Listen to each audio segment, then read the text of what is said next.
Obviamente, eu votarei favorável e quero fazer algumas avaliações sobre algumas coisas ditas pelo vereador Caleb Garbim.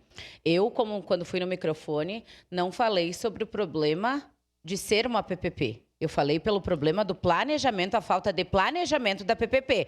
Se eu falar da questão da PPP, eu iria falar, em nível de governo, a PPP que deu certo da iluminação pública. Por mais que tenha alguns probleminhas ali, ela resolveu o problema de muitas ruas da nossa cidade, vereador Fantinel, que estavam com problemas de iluminação pública há muito tempo. E o governo municipal não ia conseguir dar conta de resolver. Então, e principalmente a questão do interior, mas eu falo lá do Fátima, o bairro era escuro já, né, no ano de 2023, antes de entrar a questão da PPP da iluminação. Então tem situações positivas, mas a falta de planejamento do governo é muito complicada, porque a gente está falando, e se fala, 6 milhões de vagas judicializadas, mas o município, o governo municipal que optou por comprar vaga que era mais barato.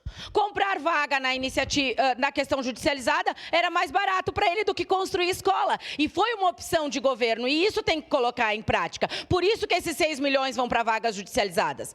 Então, e o problema da educação é muito mais embaixo. A gente tem 4.900 vagas judicializadas e mais 800 ou 1.000 vagas aguardando. E enquanto isso, a gente tem anúncio de escolinha de PPP, mas a obra em si não acontece. Não tem nem um tijolinho nesses bairros para a obra acontecer.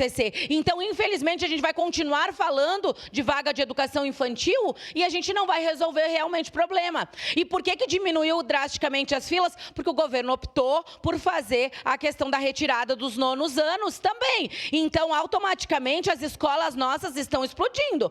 Agora, e depois, o que o governo vai fazer? Então, tem outras situações que precisam ser vistas. E o governo municipal faz um planejamento, anuncia que é a resolução dos problemas e depois não consegue colocar em prática. E é sobre isso que a gente estava falando. Então, obviamente, votarei favorável. Obrigado, vereador.